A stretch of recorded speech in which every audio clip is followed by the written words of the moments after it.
Hi friends, I'm Denisha, but you can call me Niche, and I'm the creator of the Chroma Network, which is a personal and professional development platform for multifaceted women of color. And today's video is all about the benefits of the quarterly goal setting system. So we're going to get into the nitty-gritty of why the system really works well. I personally swear by it. I'm obsessed with it. I think it's the best thing in the world. And also just talk about what makes a goal good in the first place.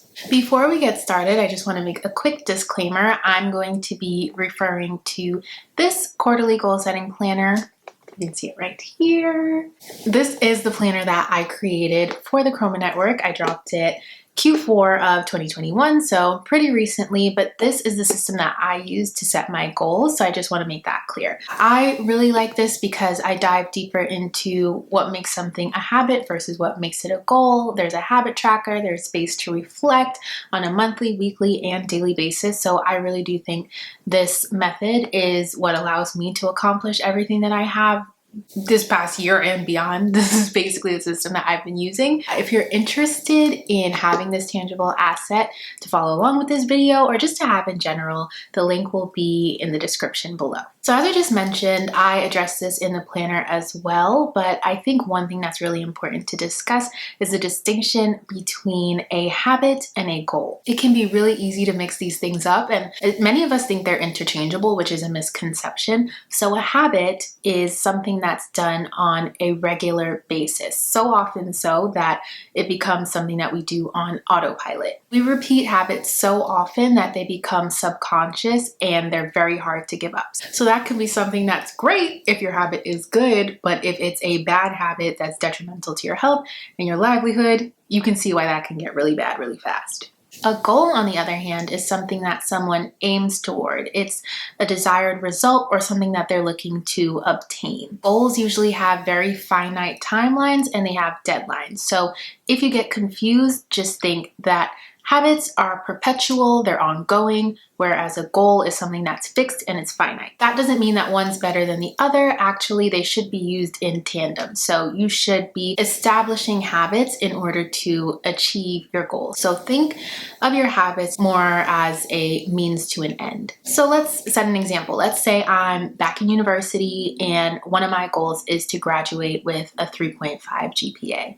So I know that that's something that I want to achieve at the end of my 4 years. So maybe I'll set the habit of going to office hours for my most challenging class every week, or revising my notes before I go to sleep each night. That's something that I'm doing on a consistent, repeated basis. And because I'm repeating those behaviors, they can compound, they'll build on each other, and eventually they'll push me in that direction of achieving that high GPA that I want. So your habits work for you in order for you to achieve that end goal. So what makes a goal good in the first place? Many of you may be really familiar with the SMART system. You probably heard of it. It's very popular because it works well. SMART stands for specific, measurable, attainable, relevant, and time-bound. That was a lot to remember, but we did it. So what does it mean for a goal to be specific? It means it's very clear and there's no ambiguity. You know all your details, your W's, your who, what, when, where, you know everything. And having the answers to those questions, those 5 W's, by nature makes your goal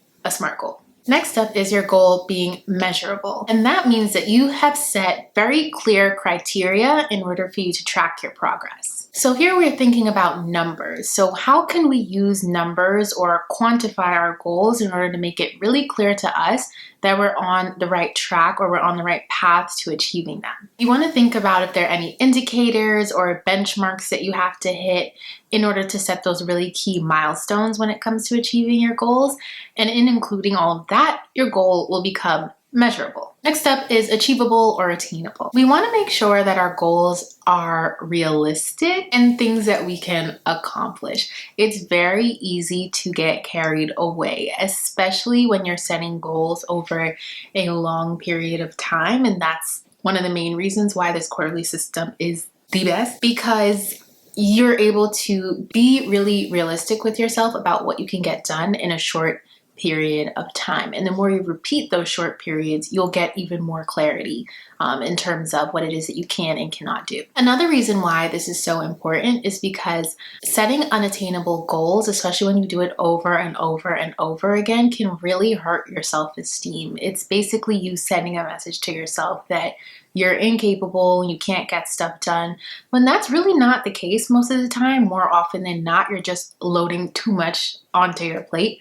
I know I've been there and I've done it many a time, and it's one of the reasons why, this is a whole different topic, but why I don't think using to-do lists as your only method of tracking tasks is the best, just because it's very easy to overwhelm yourself. So when you're setting goals for yourself, you want to make sure that these are things that are realistic, and it's really respecting the amount of time that you have and the amount of resources that you have. We want to set stretch goals, we want to challenge ourselves, but again, it's so important to make sure that we're doing things within reason. Next up is relevant, and this is so critical for those of us who are in our 20s or maybe just starting our first jobs or early on in our careers. We want to make sure that our goals are relevant, and that means relevant to you and not to anyone else. You have to have a why, a reason for pursuing this. It can't be random. It can't be special to your mom, your auntie, your cousin. It has to mean something to you, or else when the going gets tough, you're not going to want to show up for yourself. It's going to make it that much more difficult because you don't have any personal connection to the thing that you're working on. So really, you need to ask yourself, like, is this something I even care about? Like, if I didn't work on this, would my life change? Would it mean something to me on an emotional level? All these questions, because that really is what's going to determine how committed you are to something and how often you show up for it. And also, you want to make sure that this thing isn't completely random. Like, does it align with the rest of your goals? What is the larger purpose? So when it comes to making sure that your goals are relevant or realistic, you want to ask questions like, is this worth the effort? Is the timing right? Do the circumstances allow me to work on this in a way that is seamless and is not going to give me a headache and cause me stress? And is this right for me, or is it right for someone else? You just want to get to the core of the why. Why are you working towards this goal? Next up is your goal being timely or time-bound. You want to make sure that you have a clear start and end date. You have a timeline that you're working against, and that you can, it's actually even better if it's something that you can see, and maybe you're working in a system like Notion, for example, which allows you to do project tracking, but you really want to make sure that you understand your deadlines, your dates. Urgency is really the key when it comes to setting goals. You need to know that there's an end in sight, or else it just feels like you're on a hamster wheel, you're running a rat race, and you're just working just to work, which does not benefit you in any way. And it doesn't do anything for your sense of self, your sense of motivation, because again, it takes away that purpose from the larger goal. So by giving yourself an end date, you bring clarity to what it is that you're working on. So when it comes to making sure that your goals are time-bound, you want to think about key dates, key deadlines, and just ask yourself, when do I need to get this done by? And also, it's okay to give yourself a challenge when it comes to timing. It's okay to shorten timelines. And honestly, I think that is the best, because there's a law that says work basically expands to fill the amount of time that you give it. So if you give yourself 3 days to do something that's going to take realistically 10 minutes, it's going to take 3 days. But if you give yourself 10 minutes to do something that takes 10 minutes, you set that very tight and strict deadline, you're going to get it done in 10 minutes. So don't be afraid to shorten those time frames and give yourself the challenge in order to get things done more efficiently. So that was a lot to take in. I hope you were taking some notes, writing those things down. But I'm going to give you a personal example of a good goal versus a bad goal, and hopefully that makes it a bit more clear if it's not clear already. So if you don't know me, I am born and raised in Brooklyn, New York. I am a prideful New Yorker. I'm a very stereotypical New Yorker, and that means that I do not drive. I take, at this time, public transportation to and from, just because it's so convenient in New York. Actually, most times I think, especially if you're going across the boroughs, it's more inconvenient to drive because you have to look for parking, the traffic. Parking in New York is so expensive. Like, So given that I've been here all my 24 years and I haven't learned to drive, it served me well up until now, but now I'm getting to a point where I'm kind of thinking about relocating. You know, we talk about New York being the best city in the world, so it's like, why would you want to leave? But I kind of just want the experience of living somewhere else and trying something new. Not all cities are built the same. Not every city is as walkable as New York, and sometimes you need to drive. So with that in mind, I could set the goal of just saying, I want to be a driver, or I want to get my license, which is cool because I know that that's something that I want to accomplish, but there are no details. I don't know where I'm going to get my license, how I'm going to get the license, what's the process, what do I need to do? Do I need to study? Do I need to buy anything? I don't know any of that. I just know I want to be a driver, which is cool. It's not going to help me take any steps that actually move the needle. So on the flip side, I could say I want to get my permit in hand by the end of March 2022. In order to do that, I'm going to study for my permit test after work each day, 5 days a week, so that I'm ready for my permit test. Once I get my permit, I'm going to sign up for driving lessons with Savvy Drivers. I just made that name of it. I don't know if that's real. But I'm going to sign up for driving lessons. I'm going to take those once a week so that I can be ready for my road test in April. By H1 of this year, I will be a licensed driver in New York State. That was very long. Obviously, you can condense that into one sentence, but you're really including that SMART criteria. It's very specific. You have those points of measurability. Am I studying 5 days out of those 7 days a week? Am I taking my driving lessons 4 times a month? You have all those criteria. So it's very specific what you want to accomplish and also how you're going to get it done. And the most important thing is that it's personal to me. It's relevant to me. I have a why. So even on those days where I don't feel like studying, I know, okay, in 5 months, I want to live in Chicago and I need a car. You don't really need a car that much out in Chicago, but you get the point. I know I need to be a licensed driver. I need to have my car. It's a very personal and time-bound thing for me. So that makes it a good goal.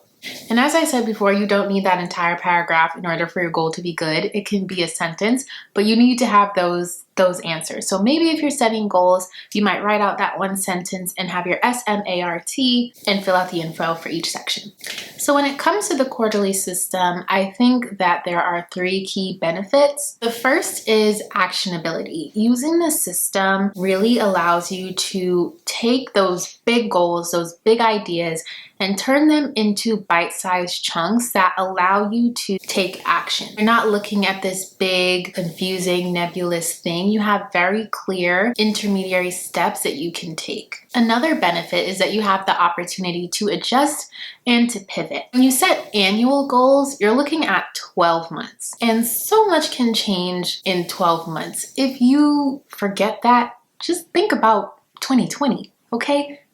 So much changed in 3 months. So just think about 12 months. Like, you can be a completely different person. You can be in a completely different circumstance. So using this system gives you 4 key points throughout the year to really check in with yourself and on those goals and see if there's anything that you need to adjust, or maybe if the goal you set is no longer the right goal for you, you can change course. But the point is, when you use this system, you have more opportunities to look into that and see if there are things that you need to maneuver. Another thing, when you set goals so far out into the future, you forget stuff. I've set annual goals and got to December 31st and looked back and realized I never touched the thing. Like, the thing has just been sitting in my notebook from January 1st to December 31st, and I haven't made any moves. So when you use a system like the quarterly goal setting planner, everything is fresh. It's always in your face. So it makes it really hard to forget. The last big benefit is measurability. So as I mentioned before, you have those 4 big checkpoints when you use the system. Because you have those key checkpoints where you're reviewing everything that you've done, you're reflecting, you now have data points. You can aggregate how well you did on something in Q2 versus Q1 or Q3 versus Q1. You can actually take a look back because you've written everything down. You have it in front of your face. You can see how you felt if you're doing the reflections, following the planner.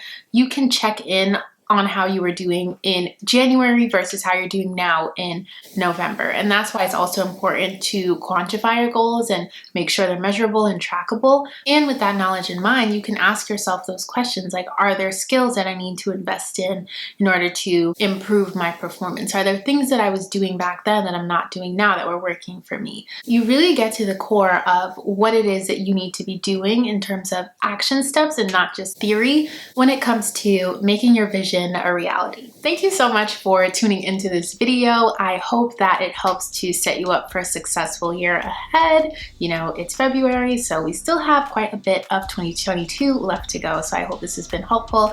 Remember that if you're interested in implementing the system, the link to the quarterly goal setting planner by the Chroma Network is in the description.